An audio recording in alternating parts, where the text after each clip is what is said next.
The land sat quietly at the edge of a growing neighborhood, stretching wider than most people realized. It had been there long before the neat houses, long before the sidewalks and signs with HOA rules posted at every entrance. The man who owned it lived simply. He didn't try to stand out. He didn't attend HOA meetings or argue with neighbors. Most days, he worked his regular job, came home, and spent time walking his land, checking fences, and keeping things clean in his own way. People in the nearby houses often wondered about him. Some thought he was just another homeowner who refused to follow the rules. Others assumed the HOA had authority over everything in sight. Over the years, the neighborhood grew closer to his property line. With that growth came a sense of control from the HOA board. They were used to giving orders and seeing quick results. The trouble began on a quiet afternoon when a woman from the HOA showed up at the edge of the land. She walked with confidence, clipboard in hand, eyes sharp and certain. She had already decided she was right before saying a single word. From her point of view, this land was part of the community. Rules were rules. She stopped near the fence and waited until the landowner approached. When he did, she spoke quickly, explaining that the HOA had received complaints. She pointed out things she said were violations. The fence wasn't approved. The gravel road didn't meet community standards. There were no signs, no permission on file. He listened without interrupting. He had heard similar words before, though never this boldly. When she finished, she expected an apology, or at least a promise to fix things. Instead, he calmly asked one question. He asked her to show proof that the HOA had authority over his land. The question caught her off guard. She frowned and said the HOA controlled the entire area. She claimed everyone had to follow the same rules. She spoke louder, as if volume could replace facts. The landowner nodded but said nothing more. He told her she was mistaken and that his land was private. He suggested she check her records. That response annoyed her. She wrote something on her clipboard and warned him that fines would follow if he didn't comply. Then she left, already planning her next move. To her, this was just another stubborn resident who needed pressure. The landowner watched her go, feeling more tired than angry. He had dealt with misunderstandings before.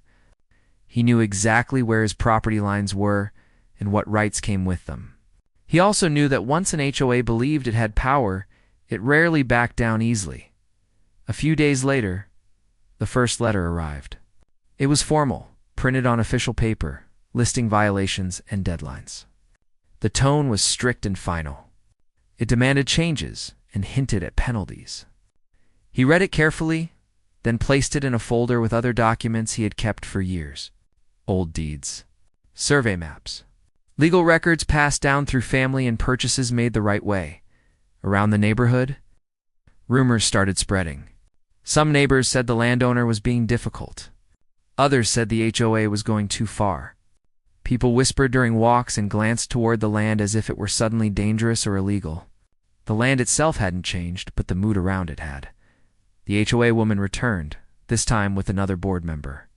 They stood near the fence again, talking loudly so others could hear. They spoke about rules and order, about keeping property values safe. They said the landowner had ignored warnings. He remained calm. He told them again that the HOA had no control over his land. He explained that the property existed long before the neighborhood. He didn't raise his voice. He didn't insult them. That only seemed to make them more frustrated. The woman accused him of being disrespectful. She said everyone had to follow the same rules, or chaos would follow. She threatened daily fines and legal action. People nearby stopped to listen. Some nodded along with her words. Others noticed how steady the landowner stayed, even while being talked down to.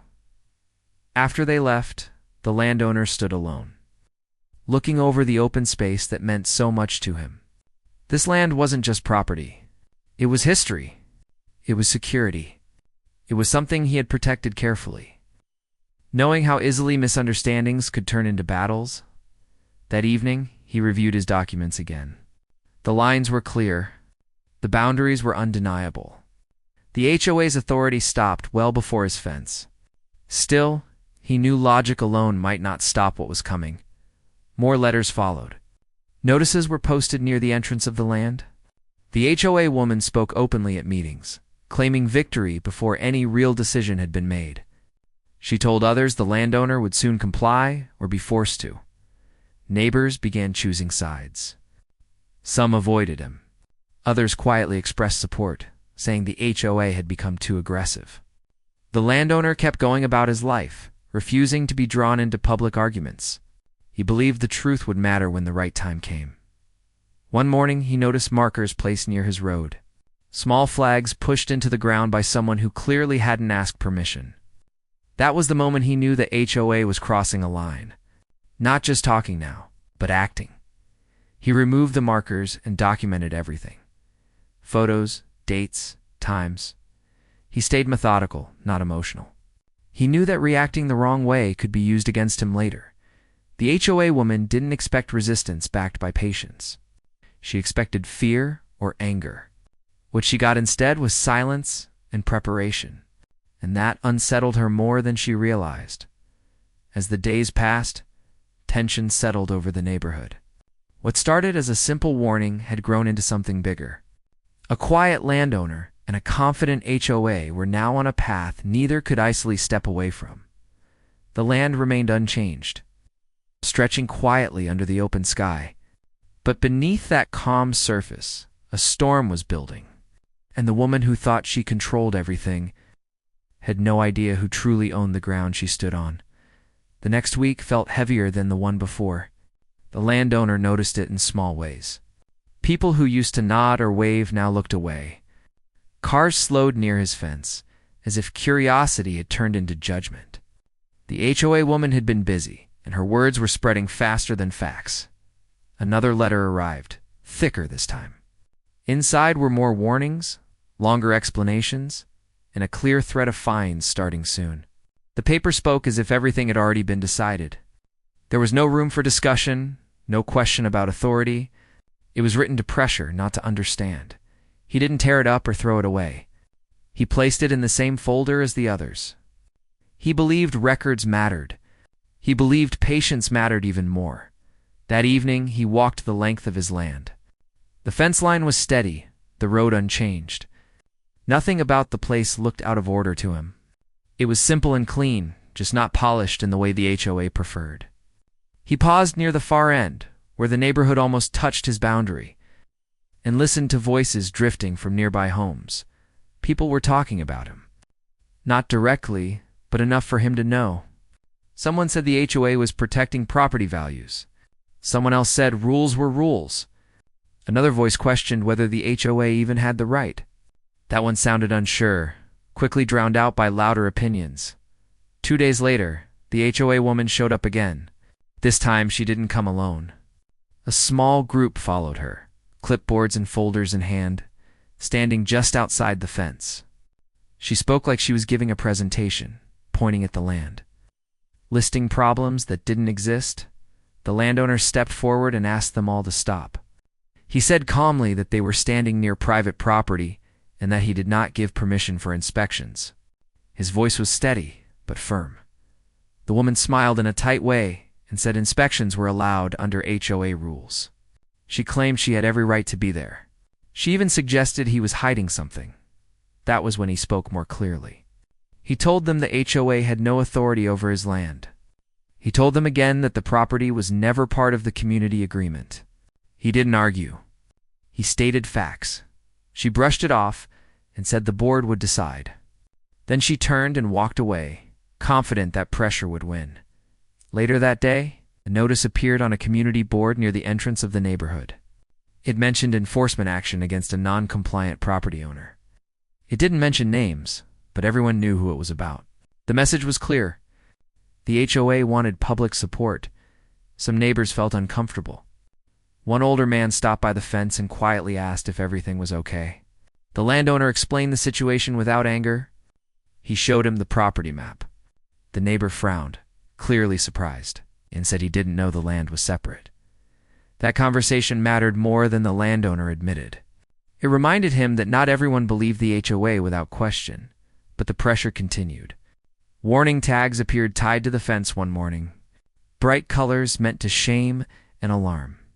The landowner removed them carefully and took pictures before doing so. He noted the time and date just like before. At the next HOA meeting, the woman spoke again. She talked about defiance and setting an example. She said if one person was allowed to ignore rules, the whole community would suffer. Her voice carried confidence, but there was tension beneath it. Someone asked if the land was actually under HOA control. The question was simple, but it shifted the room.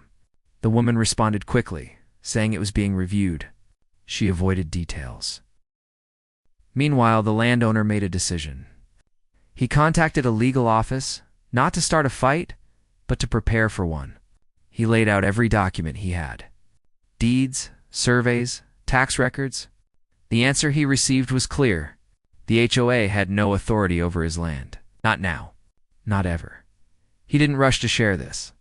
He knew timing mattered. Instead, he sent a short, polite letter to the HOA board. He stated his position again and requested that all enforcement actions stop immediately. He attached copies of key documents. The response came quickly and dismissively. They claimed their legal team would review it. Until then, enforcement would continue. That was the moment patience turned into resolve. One morning, trucks arrived near the property line. Not heavy machines yet, but workers measuring and placing more markers. They acted like the land already belonged to the HOA. One of them mentioned future changes, maybe adjustments to the road. The landowner told them to leave. When they hesitated, he called the company listed on their truck. He explained the situation and warned them they were trespassing. The workers packed up and left, confused and uneasy. By the afternoon, word spread fast. Some neighbors were shocked. Others were angry at the HOA for pushing too far. The woman, however, doubled down. She told people the landowner was blocking community improvements. The stress showed in small cracks. Emails between board members leaked into conversations. People began asking for proof. The confidence that once filled every statement now felt forced. The landowner stayed quiet. He continued documenting everything. He continued living his life. But he also prepared for the next step, knowing that HOA would not stop on its own. At sunset one evening, he stood at the edge of his land again. The sky was calm, the ground steady beneath his feet. He knew the truth was on his side, but truth often took time to be heard. The HOA believed they were in control. They believed authority came from loud voices and printed letters. They had not yet realized that ownership, backed by law, was something entirely different. And soon, that difference would no longer stay hidden. The situation changed the morning a certified letter arrived. It wasn't loud or dramatic, just a plain envelope that carried real weight. Inside was a formal notice from the HOA stating that fines were now active and enforcement would continue until the land was brought into compliance. The language was firm, confident, and wrong. The landowner read it slowly, then read it again. He didn't feel panic. What he felt was clarity. The HOA had crossed from noise into action, and that meant it was time to respond in a way they could not ignore. He spent that afternoon organizing his records on the dining table. Papers spread out in neat stacks. Property deeds going back decades. Survey maps showing exact boundaries. Tax records proving continuous ownership. Letters from the HOA showing repeated claims of authority. Everything told the same story. The land was his, and it always had been. He contacted his legal office again, this time asking them to move forward. Not aggressively, not emotionally, but correctly. A formal response was drafted and sent to the HOA board. It stated clearly that the HOA had no jurisdiction over the land, that continued enforcement would be considered harassment, and that any physical interference would be treated as trespassing. The letter was respectful, but firm. There were no threats, only facts. The reaction from the HOA was immediate and defensive. An email went out to the community saying the board was handling a complex situation and asking residents to remain calm. The message said enforcement actions were normal and lawful. It did not explain why documents sent by the landowner were being ignored. At the next HOA meeting, the woman stood at the front again. Her voice was steady, but her posture was tight. She spoke about legal reviews and claimed the board's attorneys were confident. She warned that backing down would set a dangerous example. Someone asked if the HOA had proof that the land was part of the community. The room went quiet. She said the matter was still under review. The answer no longer satisfied people. Outside the meeting room, small conversations started forming. Neighbors compared notes. Some had looked at public maps online and noticed the boundary lines didn't match the HOA claims. Others wondered why the board refused to share documents. Meanwhile, the landowner continued his routine. He went to work, took care of the land, and avoided public arguments. He didn't attend the meeting. He knew emotions filled rooms faster than truth. A few days later, a new problem appeared. A contractor vehicle parked near his access road early in the morning. Workers stepped out and began unloading equipment. When asked what they were doing, one of them said they were instructed to inspect the road for future changes. The landowner told them they were on private property and needed to leave. The workers hesitated, showing a printed work order with the HOA name on it. He asked them to read the property address carefully. When they did, confusion spread across their faces. He called their office while they waited. The supervisor, once informed, apologized and told the workers to leave immediately. The vehicle drove away without another word. That incident changed the tone of everything. It was no longer just letters and signs. The HOA had authorized physical action on land they did not own. The landowner documented it carefully and sent another update to his legal office. This time, they advised him to prepare for formal proceedings if the HOA continued. Later that week, another email went out to residents. The language was different now. It mentioned miscommunication and ongoing clarification. Confidence was fading, but the woman was not ready to stop. She went door to door speaking to residents she believed would support her. She framed the landowner as uncooperative and selfish. She warned that if he won, others might challenge the HOA too. Some listened. Others pushed back.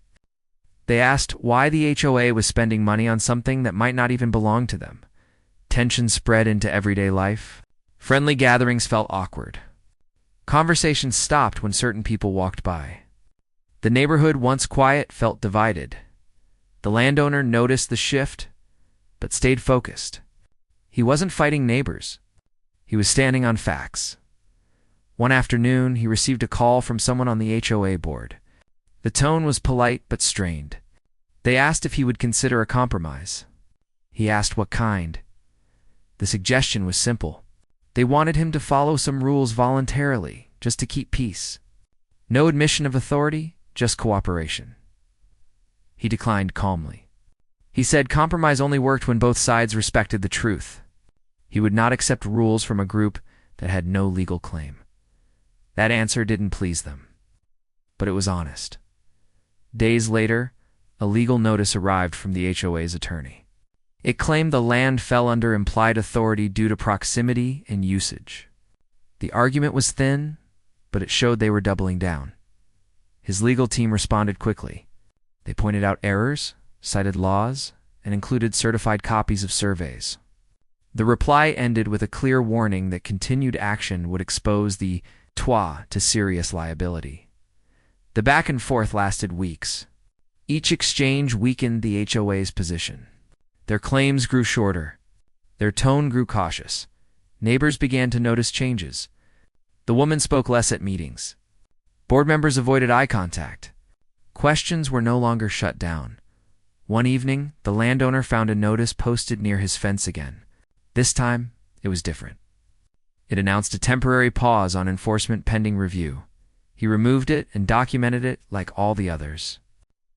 The pause was not an apology, but it was an admission. As summer moved on, the land remained untouched. No workers returned. No new threats arrived. Silence replaced pressure, but the landowner knew this wasn't the end. It was the calm before a decision that would force the truth into the open. The HOA had pushed too far, spent too much, and ignored too many warnings. Soon, they would have to answer for it. The notice arrived quietly, without drama, but it changed everything. It wasn't another warning or threat. It was an official request for mediation, followed closely by a court filing when that request failed. The HOA had decided to force the issue into a legal setting, believing it would finally bend the situation in their favor. The landowner wasn't surprised. He had been expecting this moment. He read the documents carefully, then passed them to his legal team. They confirmed what he already knew. The case would not be about opinions or neighborhood rules. It would be about records, boundaries, and law. As the date approached, tension in the neighborhood grew heavier. Conversations felt cautious. People chose words carefully, unsure who supported whom. The HOA woman still spoke confidently, but her certainty sounded practiced now, like something repeated to hide doubt. She told residents the HOA was standing strong. She said they were protecting the community. She avoided details, focusing instead on unity and rules. Some believed her. Others quietly questioned why a simple property line had turned into such a costly fight. On the morning of the hearing, the landowner arrived early. He sat calmly, documents neatly organized. He didn't look angry or nervous. He looked prepared. Across the room, members of the HOA board sat together, whispering among themselves. Their attorney reviewed notes with a serious expression. The woman sat upright, arms crossed, confidence fixed on her face. When proceedings began, the focus shifted quickly. The judge asked simple questions. What land was under HOA authority? Where was it defined? What documents supported the claims? The HOA's attorney spoke first. He explained the HOA's position, arguing implied control due to proximity and community impact. He referenced neighborhood expectations and consistency. His words were smooth but thin. Then the landowner's attorney responded. He placed maps on display, showing clear boundary lines drawn decades earlier. He presented deeds, surveys, and official filings that left little room for interpretation. Each document told the same story. The land was never part of the HOA. The judge asked clarifying questions. Dates were confirmed. Signatures verified. The timeline became impossible to ignore. The land existed independently, long before the HOA was formed. The HOA woman shifted in her seat. The confidence she carried for months started to fade.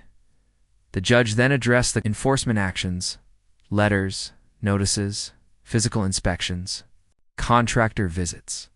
The landowner's attorney provided evidence for each one, carefully documented. The judge paused for a moment, reviewing the materials. The room felt very quiet.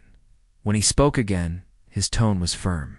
He stated clearly that the HOA had no legal authority over the land. He explained that continued enforcement, after being informed, otherwise raised serious concerns. The HOA attorney attempted to respond, suggesting misunderstanding rather than intent. The judge acknowledged the point, but reminded him that responsibility still applied.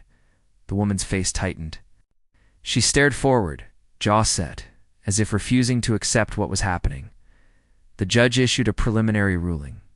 All enforcement actions were to stop immediately. Any future interference would carry consequences. The matter of damages would be reviewed separately. The landowner felt a sense of calm settle over him. Not victory. Just relief. The truth had finally been spoken out loud. Outside the courtroom, reporters weren't present, but word spread quickly. Neighbors checked phones. Messages moved through group chats. The story people had whispered about now had facts behind it, back in the neighborhood. Reactions were mixed. Some felt embarrassed for believing the HOA without question.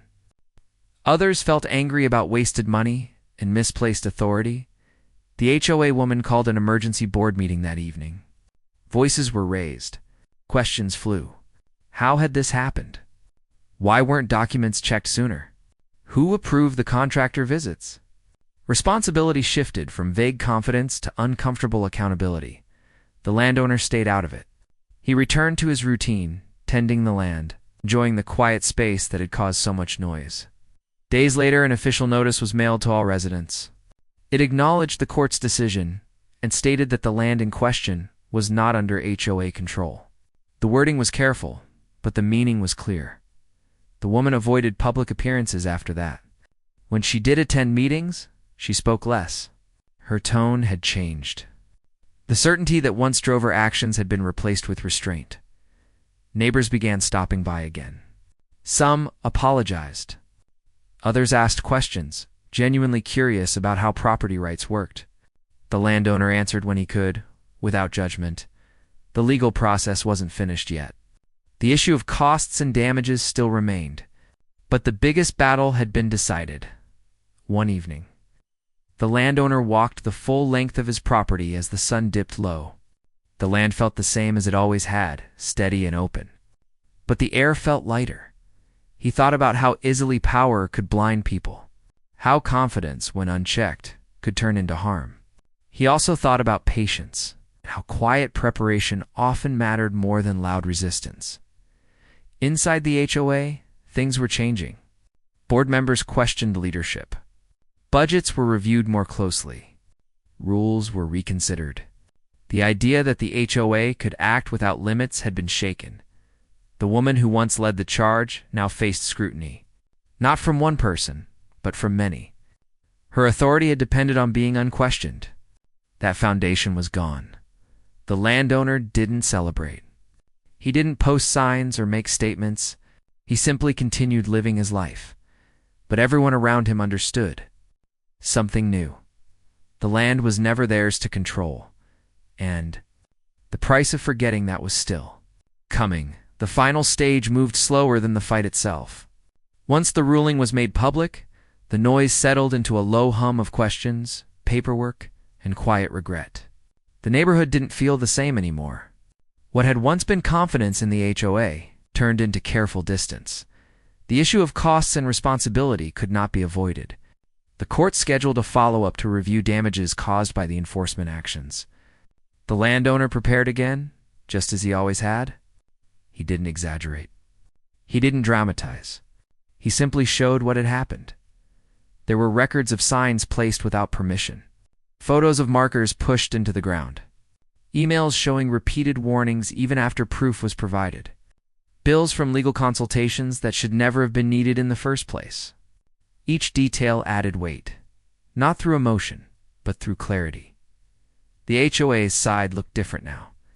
Their attorney spoke more carefully. Their arguments were shorter. The confidence that once filled every sentence was gone. The court ruled that the HOA would be responsible for legal costs related to the improper enforcement. It also required formal written confirmation to all residents stating that the land was private and outside HOA authority. No excuses. No vague language. The decision didn't come with cheering or applause. It came quietly, like the truth often does. When the letters reached mailboxes, reactions spread fast.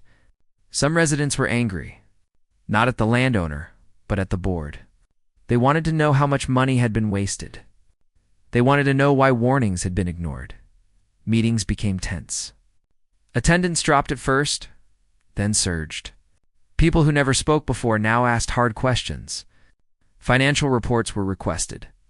Votes were challenged. Trust, once assumed, now had to be earned. The woman who had driven the conflict sat through these meetings with less authority than before. Her voice no longer guided the room. It competed with others. Every statement was questioned. Every decision required explanation. Eventually, she stepped back from her role. There was no dramatic announcement, just a brief note shared with the community saying she was taking time away. Everyone understood what it meant.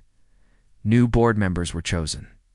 People who spoke more about limits than control, more about listening than enforcing. The landowner was invited to speak at one meeting. He considered it, then declined. He didn't want to stand at the center of attention. The situation had never been about winning. It had been about being left alone. Life slowly returned to normal.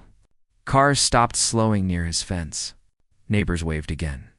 Conversations felt lighter. One afternoon, a couple walked by and stopped to talk. They apologized for believing things they had heard. The landowner accepted it without hesitation. He knew fear often traveled faster than facts. The land itself remained unchanged. The fence stood where it always had. The road stayed gravel, just as he liked it. Nothing needed fixing because nothing had been wrong. What had changed was understanding. The HOA updated its rules. Clear boundaries were added. Procedures for enforcement were rewritten. Legal checks became mandatory before action. The idea that power could be used first and justified later no longer felt safe. For many residents, it was a lesson learned the hard way. Authority without knowledge was dangerous. Confidence without proof was costly. For the landowner, it was simply the end of a long interruption. He returned to quiet mornings and open evenings. He spent time improving the land in small ways, not for approval, but for himself.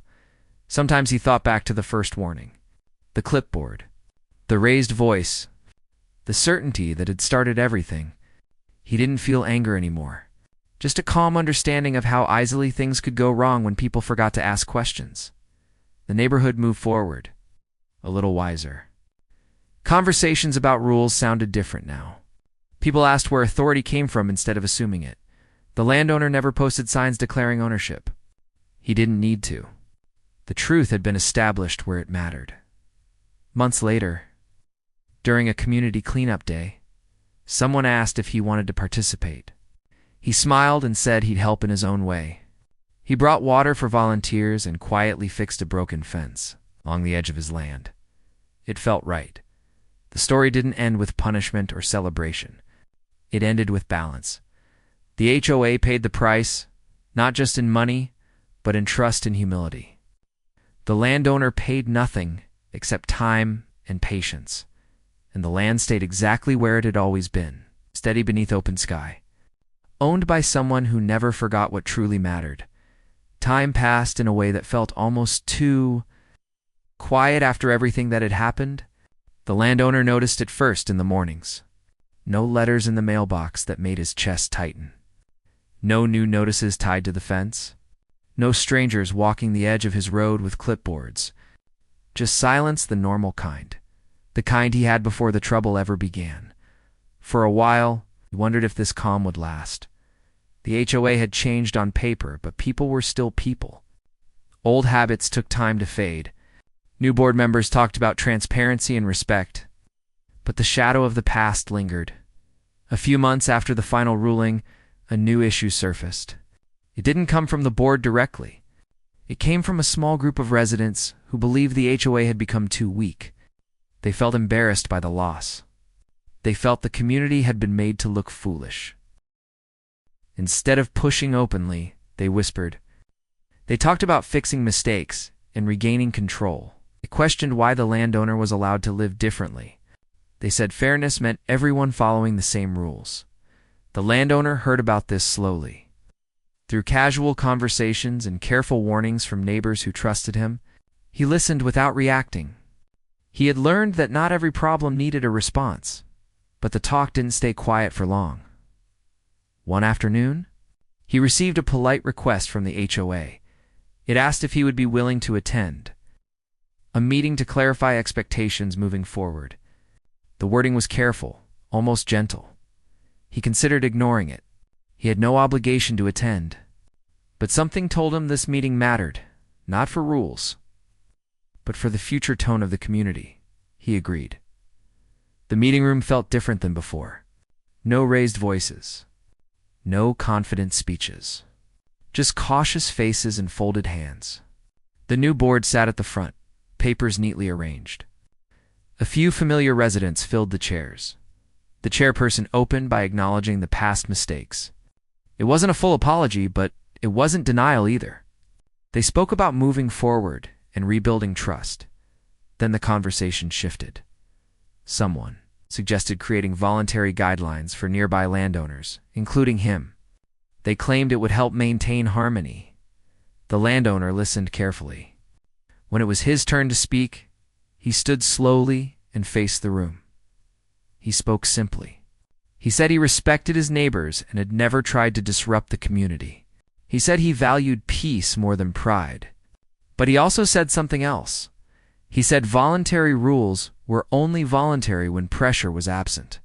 And pressure, even when wrapped in kind words, still felt like control. The room went quiet. He reminded them that the land had its own history, that it existed before the HOA and would exist after. He said cooperation came from respect, not fear of standing out.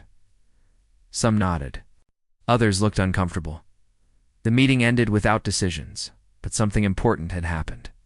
The power dynamic had been named out loud. After that night, things changed again. The small group pushing for control lost momentum. They realized support wasn't there anymore. The community had grown tired of conflict. The HOA released an updated statement weeks later, confirming once more that the land was independent and that no informal guidelines would be applied. It was clear and final that clarity mattered. The landowner returned fully to his quiet routine. He planted a few trees near the far edge of the land, not as a barrier, but as shade. He repaired sections of the fence that had worn down over time.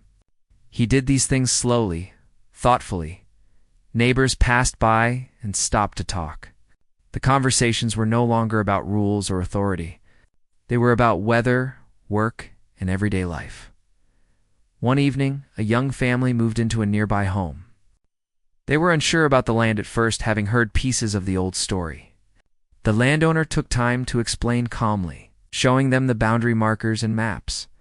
They thanked him for being open. That moment stayed with him. It reminded him that stories could divide or educate, depending on how they were told. The HOA continued operating, quieter and more careful. Meetings were shorter. Enforcement actions were rare. When questions arose, documents were checked first. The woman who had once led the charge never returned to leadership. She moved on, both from the role and from the attention. Her story faded into a cautionary memory. The landowner didn't feel satisfaction in that. He felt closure. As another year passed, the land looked the same as ever, open and steady. But the community around it had matured. Not perfectly, but noticeably. Authority was no longer assumed. It was questioned, and the landowner understood something deeper now. Standing firm wasn't about fighting harder. It was about knowing when silence, patience, and preparation were enough. The conflict that once threatened his peace had ended not with noise, but with understanding, and that he believed was the strongest ending any story could have. The years after the conflict settled into a pattern that felt almost ordinary. But the landowner knew better. Ordinary peace was something earned. It didn't arrive by accident. It came from standing still when pressure tried to move him. By now, most new residents had only heard the story in pieces. Some knew there had been a dispute. Fewer knew the details. And almost none understood how close the neighborhood had come to tearing itself apart over something so simple as a property line. The landowner didn't correct every rumor.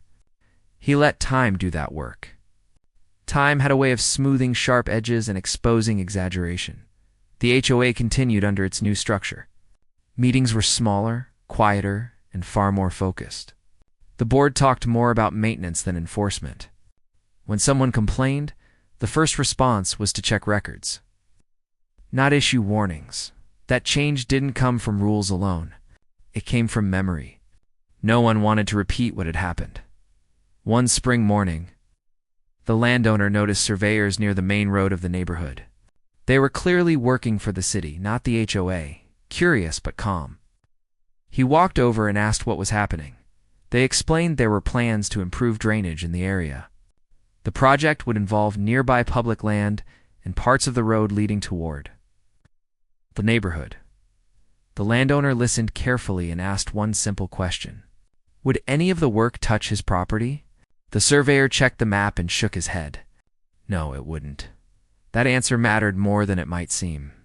Years earlier, that same question would have caused stress. Now, it brought relief. Still, he followed up. Not because he expected trouble, but because he had learned the value of clarity. He contacted the city office, confirmed boundaries, and kept records. The work went on without issue. Neighbors noticed how calmly he handled it. Some commented that they admired his patience. Others said they hoped the HOA had learned something. One evening, or during a small block gathering, someone asked him directly how he stayed so calm during the worst of it. The landowner thought for a moment before answering. He said fear only worked when you let it rush you. Slowing down gave you space to see what was real. That answer stayed with a few people. The land itself came a quiet reference point in the community. Not a problem area, but a reminder. People pointed it out to new residents and said, that land isn't part of the HOA. The statement carried respect now, not suspicion. The landowner noticed small gestures that meant more than words. Neighbors asked permission before walking near the fence. Children were told to stay clear, not out of fear, but out of courtesy. That courtesy felt earned. One summer, a storm caused damage along the edge of the neighborhood. Fences fell. Trees came down. The HOA organized cleanup efforts quickly without being asked. The landowner helped where the damage touched public space. He didn't help as an HOA member. He helped as a neighbor. That choice surprised some people. Later, a board member thanked him and said they appreciated the cooperation. The landowner nodded and said cooperation worked best when it wasn't forced. The board member agreed. The memory of the woman who had once led the enforcement faded further with time. Her name was rarely mentioned. When it was, it carried no anger, only a sense of warning. People spoke of her as an example of how confidence without listening could cause harm. The landowner didn't dwell on it. He believed people learned at their own pace. As the seasons passed, he made small improvements to the land. A shed repaired, a corner cleared, a path smoothed for easier walking. None of it was done for approval. All of it was done with care. Occasionally, someone would ask if he planned to sell. The landowner always gave the same answer. Not now. The land wasn't just ground to him. It was space. It was time. It was proof that not everything needed to be shaped by someone else's rules. The HOA never asked again. Instead, they focused inward, refining their role and limits. New residents were given clearer explanations. Boundaries were shown on maps during orientation meetings. Mistakes still happened, but they were corrected quickly. One quiet afternoon, the landowner sat near the far edge of his property, watching the sky change colors. He thought about how the conflict had tested him, not just legally, but personally. It had taught him restraint. It had taught him to trust preparation over reaction. Most of all, it had taught him that ownership wasn't about control. It was about responsibility. The neighborhood moved forward. Not perfectly, but with more awareness than before, and the land remained. Steady and unchanged. A silent witness to everything that had passed. The story no longer needed an ending. It had become part of the place. Itself, the change didn't announce itself. It crept in slowly, through habits and choices, through moments so small most people wouldn't notice them. But the landowner noticed. He noticed because he had learned to pay attention when things were quiet. The neighborhood had settled into something steadier. People still disagreed at times, but arguments no longer turned sharp so quickly. When problems came up, they were talked through instead of pushed down with authority. That didn't happen by accident. It happened because everyone remembered what unchecked control had cost them. The land remained just as it always had. But now it felt less like a border and more like a boundary that people understood. Not feared. Not challenged. Just respected. One afternoon, notice appeared on the community board announcing a proposal to expand a walking path near the edge of the neighborhood. The project would stay within public space. But it ran close enough to his land that people naturally started asking questions instead of assumptions. They asked him directly. He appreciated that. He reviewed the plans, looked at the maps, and confirmed the boundaries himself. Everything checked out. The path wouldn't cross his land. No changes were needed on his side. At the next meeting, someone thanked him publicly for taking the time to review the proposal. He nodded, a little uncomfortable with the attention, but grateful for the respect behind it. That moment showed how much things had changed. Years earlier, a similar project would have triggered warnings and threats. Now it triggered conversation. The landowner continued living quietly, but he wasn't invisible anymore. He had become a reference point. When questions about property or authority came up, people asked him how he handled it. He never gave long speeches. He said simple things. Check records. Ask questions. Don't assume power. Means truth. Those words spread further than he expected. New board members rotated in and out. Each group brought different ideas, but the foundation stayed the same. Boundaries mattered. Respect mattered. One evening, a longtime resident admitted they had once supported the enforcement actions. They said they were sorry. The landowner thanked them for saying so and told them something honest. He said he understood why people trusted the HOA. It was easier to believe authority than to challenge it. That honesty softened the conversation. The landowner didn't carry bitterness with him. He believed bitterness only kept old fights alive. As time passed, he noticed something else. People stopped referring to the conflict as a scandal or a mistake. They referred to it as a lesson. That was before they would say, "We do things differently now." The landowner liked that phrasing. One morning, a light knock came at his door. A young couple stood outside, holding a folder. They had recently bought a home nearby and were confused about where HOA authority began and ended. He invited them to sit and explained everything calmly. He showed them public maps, pointed out boundary markers, and explained how to verify information themselves. They left relieved and grateful. That small interaction mattered. It meant fewer misunderstandings in the future. The landowner continued improving the land in quiet ways. He cleared debris after storms. He reinforced the fence where time had weakened it. He planted more shade trees along the far side. None of it was for show. It was for care. On certain evenings, he sat near the center of the land and watched the neighborhood lights come on one by one. He thought about how close everything had come to being taken from him by assumption alone. He also thought about how easily people followed confidence when it wasn't backed by facts. That understanding didn't make him cynical. It made him careful. The HOA continued to function, but now it moved slower. That slowness was intentional. It gave space for review and discussion. It prevented rushed decisions. Mistakes still happened, but they were corrected openly. At a yearly meeting, a board member shared a short statement. They said the community had learned that authority worked best when paired with humility. The room agreed. The landowner didn't attend that meeting. He heard about it later from a neighbor who thought he should know. He smiled when he heard. Life returned to its quiet rhythm. Mornings felt light again. Evenings stretched long and calm. The land was no longer a point of tension.